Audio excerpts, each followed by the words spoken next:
Hi you're welcome in my channel मैथियापा। आज हम लोग देखेंगे एक्सरसाइज 1.1 के जो रिमेनिंग क्वेश्चन है। 1 कंप्लीट हो चुका है, 2 कंप्लीट हो चुका है, 3 कंप्लीट हो चुका है। आज 4 और 5 क्वेश्चन देखना हम लोगों को क्या है। चलिए देखते हैं इसमें क्या क्या है। क्वेश्चन नंबर 5 आपके पास है, ये ओपन हो गया आपका। ये एक्सरसाइज 1.1 है।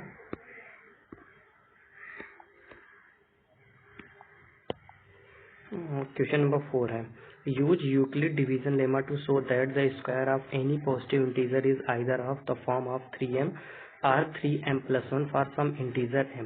ठीक, इसमें क्या करना है आपको, स्क्वायर वाले क्वेश्चन करने हैं। ठीक ना, स्क्वायर। तो इसको देखिए कैसे करना, 3m और 3m+1 के फॉर्मेट में होना चाहिए। देख लेते हैं कैसे करना है इसको।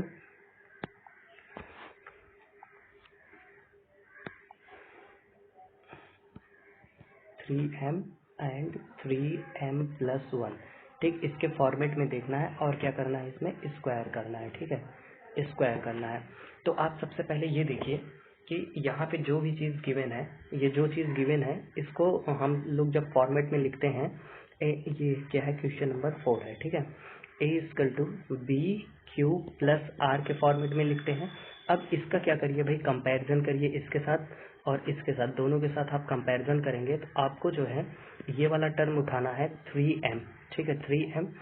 अब यहाँ पे देखिए ये m क्या है, q के बराबर। जैसे bq कर दिया तो bq की जगह पे भाई q क्या है, इंटीजर ही है, इसको आप bm भी ले सकते हैं। ठीक, तो m गया तो b की जगह पे क्या आ गया आपका 3 मिल गया। ठीक, तो आपके पास क्या आ गया, b=3। जब आपने ये वाली कंडीशन पढ़ी थी तो आपको पता होना चाहिए कि r is greater than equal to 0 होता है, लेस देन क्या होता है, b होता है। ठीक है, तो यहाँ पे b की वैल्यू कितनी आ गई, 3 आ गई। 3 आ गई तो जो r होगा वो क्या होगा, r की वैल्यू क्या होगी, greater than equal to 0 and less than 3। ठीक, तो इससे हम लोग क्या निकाल सकते हैं, r की जो वैल्यू होगी क्या होगी, 0 होगी, 1 होगी, 2 होगी। ठीक, ये 3 ही होंगे। ठीक, क्योंकि 3 से छोटा चाहिए तो भाई ये 3 वैल्यू आपके पास मिलेंगे। ठीक है, अब इसमें करना क्या है, इसको लेट कर लेते हैं। a= इसी वाले फॉर्मेट में रख दीजिए। b की जगह जब आप 0 रखेंगे, ठीक, a= क्या है आपके पास, BQ+R होता है। तो b की जगह पे आपके पास क्या है, 3 है, 3q कर दिया। r की जगह पे क्या रखेंगे, 0 रखेंगे, +0। तो ये पहला केस बन के आ गया, क्या हो गया, a=3q हो जाएगा। ठीक है, दूसरा केस इसी में ले लेते हैं भाई, r की जगह पे क्या रखेंगे हम लोग, अब 1 रखेंगे। तो ये क्या बन जाएगा आपका, a=3q+1 हो जाएगा। ठीक, तीसरा वाला केस क्या हो जाएगा, r की जगह पे क्या आपको पुट करना है, 2 करना है। तो a= क्या हो जाएगा, 3q+2 हो जाएगा, सॉरी 2 हो गया। ठीक है, अब इसमें क्या करना है, स्क्वायर। देखिए क्वेश्चन में क्या दे रखा है, स्क्वायर। तो आप क्या करिए, दोनों तरफ क्या कर दीजिए, आप स्क्वायर कर दीजिए। दोनों तरफ क्या कर दीजिए, स्क्वायर कर दीजिए, मतलब squaring both side, both side. ये हो गया। तो ये क्या हो जाएगा आपका, a² = 3q का स्क्वायर। ये क्या बन जाएगा आपका, ये बन जाएगा आपका 9q² हो गया। ठीक, ये a² हो गया।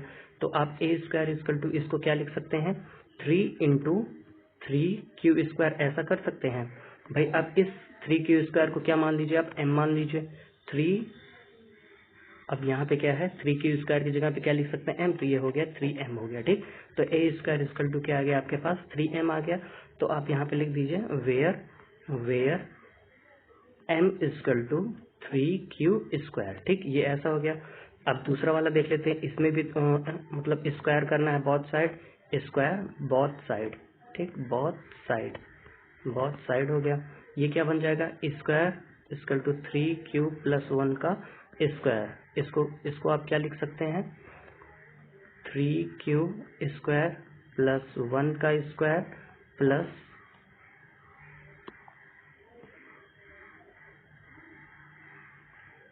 2ab।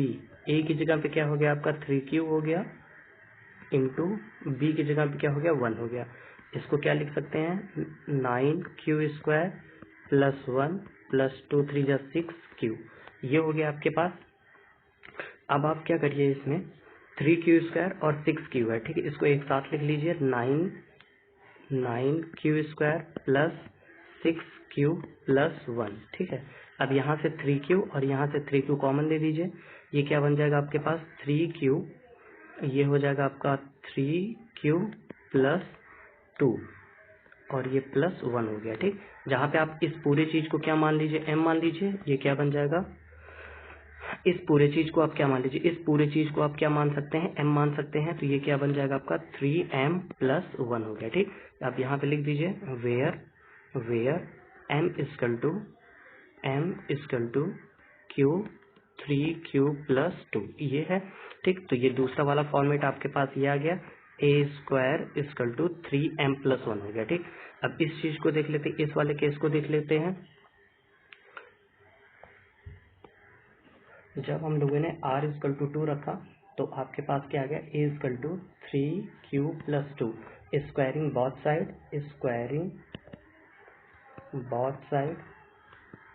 साइड, ये क्या हो जाएगा, a square is equal to 3q plus 2 का स्क्वायर हो जाएगा होल स्क्वायर।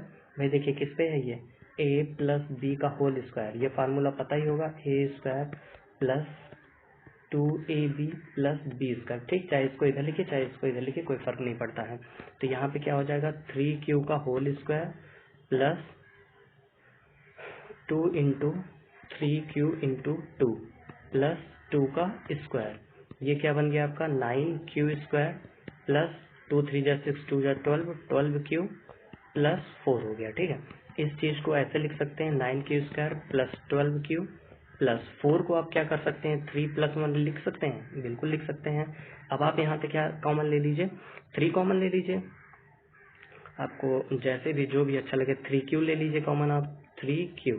ठीक, यहाँ पे क्या बचेगा आपका 3q, क्या आप 3 ही कॉमन ले लीजिए। ठीक, 3 कॉमन ले लीजिए आप, यहाँ पे क्या बचेगा आपके पास 3q square plus 4q plus 1।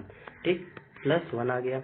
अब यहाँ पे देखिए भाई ये 3 है, इसको आप क्या मान लीजिए, पूरे पूरे को m मान लीजिए, ये m आ गया प्लस 1 हो गया। ठीक है, तो आपके पास 3m प्लस 1 आ गया। देखिए जब केस 1 हम लोगों ने देखा था तो उसमें क्या आया था आपके पास a square is equal to 3m आया था। दूसरे केस में क्या आया था, सेकंड केस में क्या आया था, a square is equal to 3m plus 1 आया था। थर्ड वाले केस में भी क्या था, a square is equal to 3m plus 1। ठीक, आपको क्वेश्चन में यही दिया गया है कि कोई भी नंबर हो, ठीक, अगर मैं उसका स्क्वायर करता हूँ, ठीक है, तो वो किस फॉर्मेट में रहेगा, 3m के फॉर्मेट में रहेगा और 3m प्लस 1 के फॉर्मेट में रहेगा। तो आप देखिए जो नंबर था, जो यहाँ पे नंबर था, ये जो नंबर हम लोगों ने ले रखा है, ये जो नंबर ले रखा है, इन सबको सॉल्व करेंगे तो इन सब की जो वैल्यू आएगी किस में आएगी, इनका स्क्वायर किसके फॉर्मेट में होगा, 3m के फॉर्मेट में होगा और 3m प्लस 1 के फॉर्मेट में होगा। और ये वाला केस भी किस फॉर्मेट में आ गया, 3m प्लस 1 के केस में के फॉर्मेट में आ गया। बस आपको यही दिखाना था, हो गया, बस आपका क्वेश्चन सॉल्व हो गया। ठीक, नेक्स्ट क्या करता है हम लोगों को, क्वेश्चन नंबर 5 देख लेते हैं हम लोग। क्वेश्चन नंबर 5 देखते हैं क्या गिवन है। क्वेश्चन नंबर 5 में है use Euclid division lemma to show that the cube of any integer. ये देखिए भाई, use Euclid division lemma to show that the cube of any positive integer is of the form 9m plus 1 9m plus 8। इसमें क्या कर रखा है आपका, cube निकालना, क्या निकालना है, क्यूब निकालना पड़ेगा। ठीक, इस वाले क्वेश्चन में क्या था, स्क्वायर निकालना था, इस वाले में कोई भी स्क्वायर नहीं था, सिंगल लीनियर था ये। ठीक है, क्यूब करना है, इसको चेक कर लेते हैं भाई क्या कैसे करना है,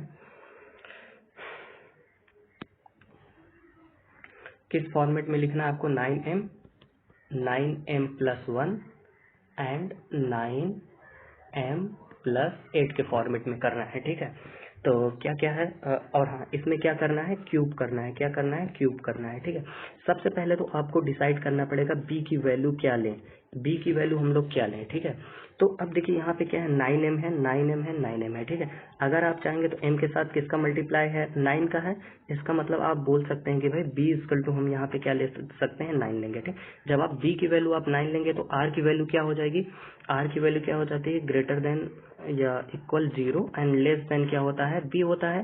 तो यहाँ पे r की जो वैल्यू आ जाएगी वो क्या हो जाएगी आपकी, लेस देन 9 से लेस हो जाएगी, तो मतलब r की वैल्यू क्या क्या होगी, 0 1 2 3 4 5 6 7 8, यहाँ तक जो है आपके पास किसकी वैल्यू आ जाएगी, r की वैल्यू आ जाएगी।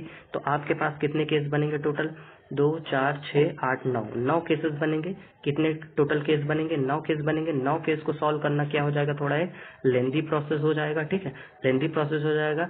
इस प्रोसेस से बचने के लिए हम लोग यहाँ पे क्या करते हैं, जो आपके पास ये गिवन है,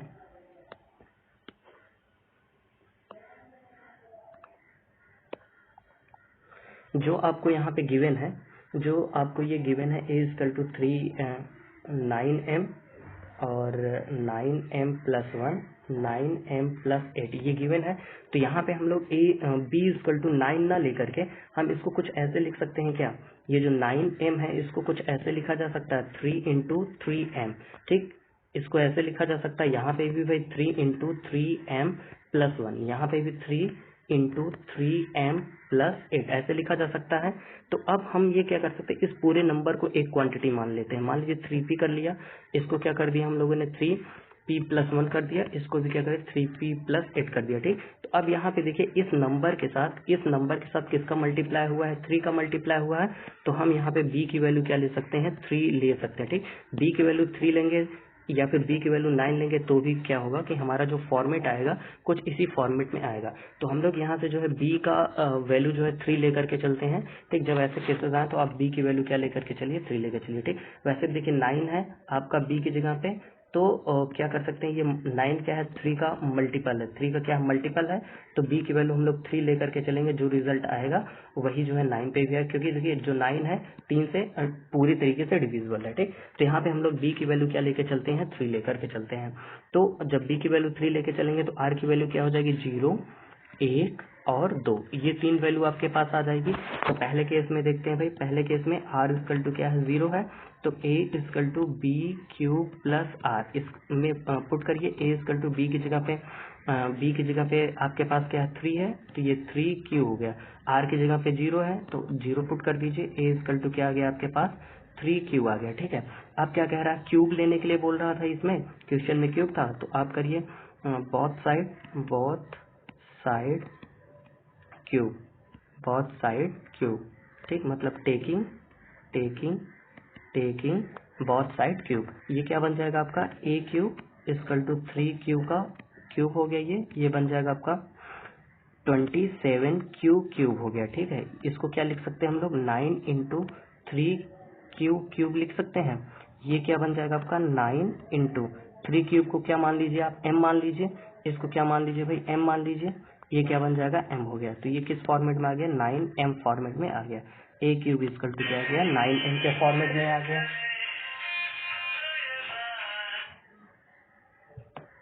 9m के फॉर्मेट में आ गई, और आपको यही गिवन है कि भाई ये जो क्वेश्चन है किसके फॉर्मेट में होना चाहिए, 9m के फॉर्मेट में है, तो पहला आपका यहाँ पे प्रूफ हो गया। ठीक है, अब दूसरा केस ले लेते हैं। दूसरा केस में क्या है, r की वैल्यू क्या हो जाएगी, सेकंड केस में क्या है, r इक्वल टू 1। ठीक है, r इक्वल टू 1 लेना है तो पुट कर दीजिए भाई, a इक्वल टू क्या हो जाएगा, 3 क्यूब प्लस 1 हो जाएगा। ठीक है, अब क्या करना है, क्यूब करना है आपको, क्यूब करना है बहुत साइड करना है। तो ये a क्यूब हो गया इक्वल टू ये 3 क्यूब प्लस 1 का क्या हो जाएगा, होल क्यूब। तो अब देखिए भाई a प्लस b का होल क्यूब क्या होता है, इसको समझ लेते हैं। a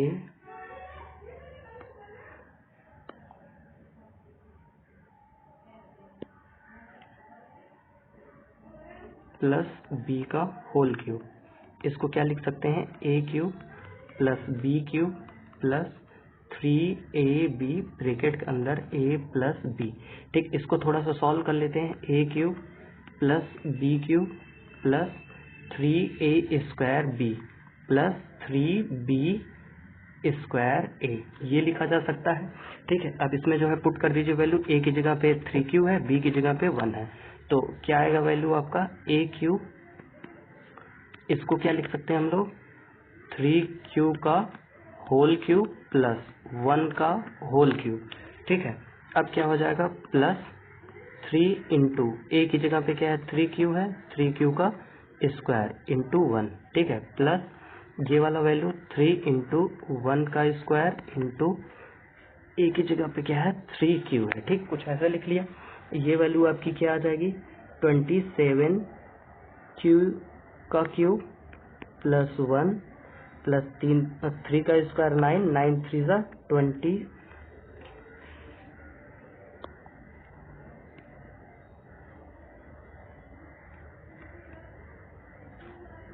27 Q square.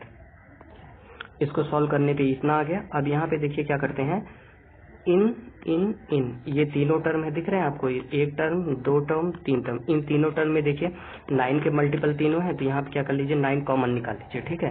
तो यहाँ पे कितना बचेगा, 3q का क्यूब प्लस ये क्या हो जाएगा आपका 3q square, 3q square plus q बचेगा यहाँ पे, ठीक है, प्लस ये 1 हो गया।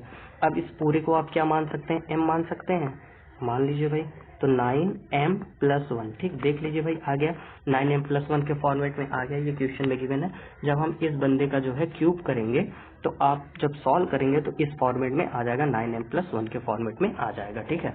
नेक्स्ट देख लेते हैं, r इक्वल टू क्या पुट करना था, 2 पुट करना था, ठीक है। ये थर्ड केस है आपका। यहाँ पे क्या करना है, a equal to 3q plus 2। अब इसका क्या करिए, क्यूब करिए both side cube, taking both side cube, ठीक है। ये क्या हो जाएगा, a cube equal to 3q plus 2 का क्यूब, ठीक है। ये क्या बन जाएगा आपका, a का क्यूब मतलब 3q का क्यूब हो गया, प्लस b का क्यूब मतलब 2 का cube, plus 3a square b, ठीक है, 3a स्क्वायर, 3 इंटू 3q का square into 2 plus 3b square, 3 into 3q into 2 का स्क्वायर, ये क्या बन गया आपका, b स्क्वायर हो गया, ठीक है। ये पूरा पूरा एक्सपेंड कर दिया इसको। अब ये क्या बन जाएगा आपका 27 q का cube plus 8 plus 27 q square,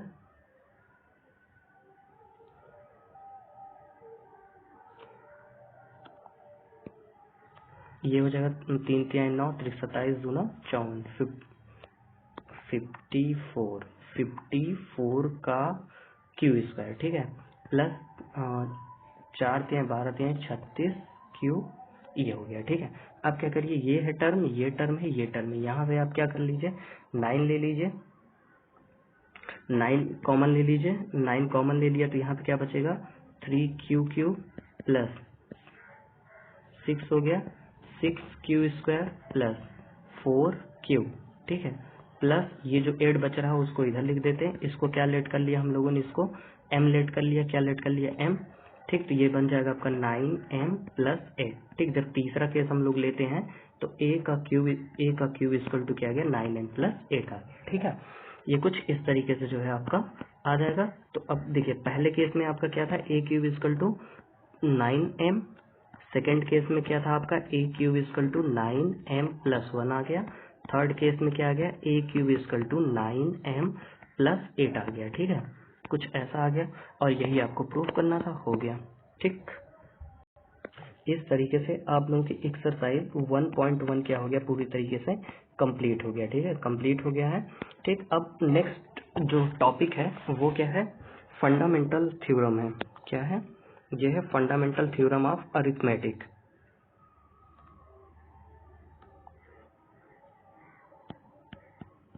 fundamental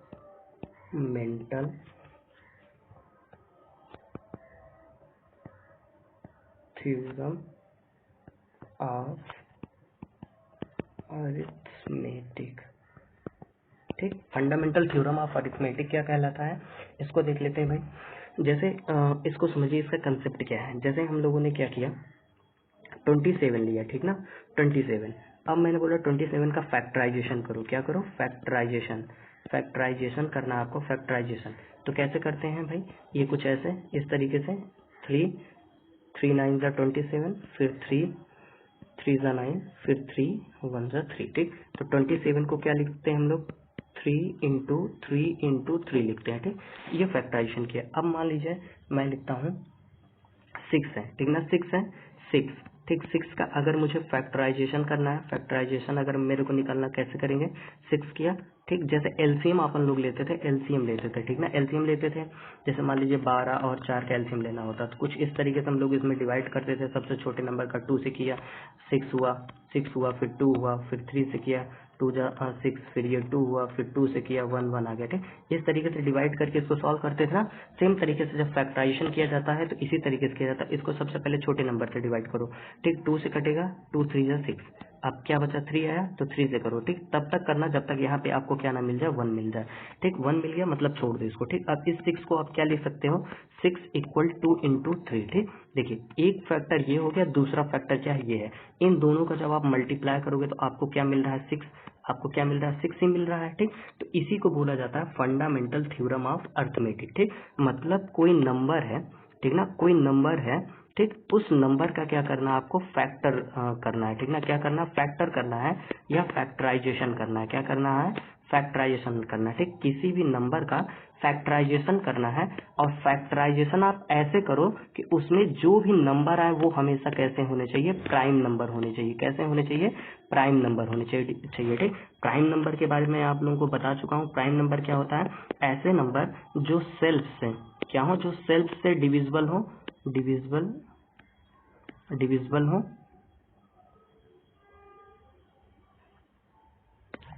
और 1 से डिविजिबल हो। ठीक है प्राइम नंबर वो नंबर होता है जो सेल्फ से डिविजिबल हो और 1 से डिविजिबल होता है, उसे प्राइम नंबर बोलते हैं। ठीक है ठीक जैसे क्या हो गया, 2 हो गया, 3 हो गया, 5 हो गया, 7 हो गया। ठीक ये नंबर क्या है, प्राइम नंबर है आपके। ठीक है तो मतलब ऐसा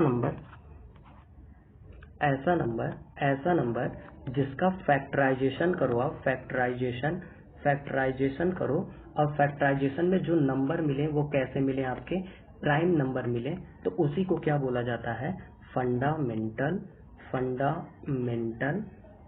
theorem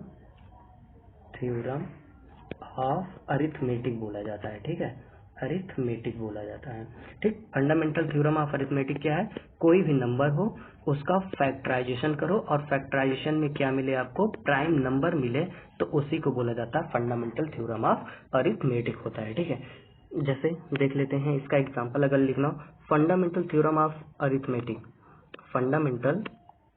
fundamental theorem of arithmetic, every composite number can be expressed या फिर factorized as a product of prime. ठीक मतलब कोई भी नंबर है उसको क्या करना है, फैक्टराइज करना है। किसमें फैक्टराइज करना है, प्राइम नंबर में। जैसे ये नंबर है इसको फैक्टराइज किया, प्राइम नंबर आपको यहाँ पे लिखना है। ठीक है ठीक कुछ इस तरीके से लिखना है। जैसे मान लीजिए 12 है, ठीक 12 है, इसको हम लोगों ने किया 2 6 जा 12, 3 2 जा 6, ठीक 2 1 जा। ठीक तो 12 को आप क्या लिख सकते हो, 2 इंटू 3 इंटू 2। ठीक ये भी लिख सकते हो, या फिर आप इसको ऐसे भी लिख सकते हो 2 इंटू 2 इंटू 3। ठीक इसमें भी देखिए करेंगे तो ये भी प्राइम, ये भी प्राइम, ये भी प्राइम। ठीक ये भी प्राइम, अगर इसको लेते हैं इसमें ये भी प्राइम, ये भी प्राइम, ये भी प्राइम। ठीक ये प्राइम है। इस तरीके से लिखेंगे तो आपका सही, क्योंकि फैक्टराइजेशन करना है, इसमें सब के सब क्या है, प्राइम नंबर है। ठीक आप इसको ऐसे नहीं लिख सकते, देखिए 2 है, क्या लिख सकते हैं इसको आप, जैसे 12 है। ठीक है 12 को मैंने ऐसे डिवाइड किया, 2 यहाँ से किया, 2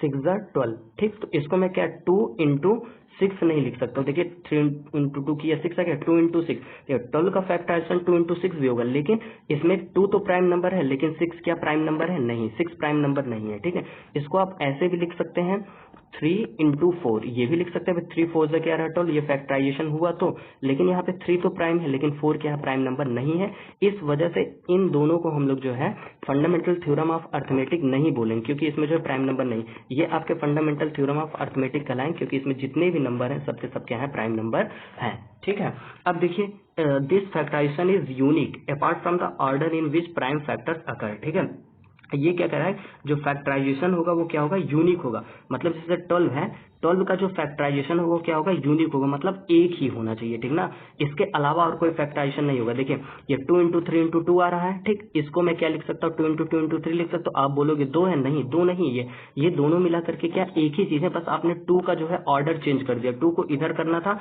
आपने इधर कर दिया। ठीक ये दोनों एक ही चीज, तो ये क्या होगा, इसके पास यूनिक फैक्टराइजेशन होगा। ठीक है अब आप बोले ये चीज है, इसको भी भाई फैक्टराइजेशन बोल तो सकते हैं फैक्टराइजेशन, लेकिन क्या ये प्राइम नंबर है, नहीं है, इस वजह से ये जो है आपका फैक्टराइजेशन नहीं कहलाएगा, ठीक, फंडामेंटल थ्योरम के हिसाब से ये आपका सही माना जाएगा, ठीक। तो यही होती है फंडामेंटल थ्योरम ऑफ अर्थमेटिक। मतलब समझना, मतलब कोई नंबर है उसका क्या करना, आपको फैक्टराइजेशन करना है, और फैक्टराइजेशन में जो भी नंबर आएगा वो कैसा होना चाहिए, प्राइम नंबर होना चाहिए, उसी को बोलते हैं फंडामेंटल थ्योरम ऑफ अर्थमेटिक बोला जाता है, ठीक है। ये जो आपके पास सीख रहे हैं हम लोग, ये जो सीख रहे हैं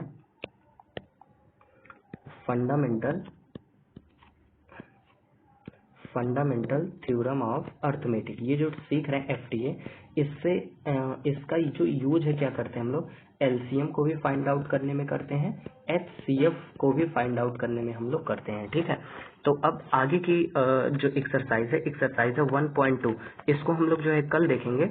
आज के लिए इतना ही रखते हैं, काफी समय हो गया। Okay, thank you guys.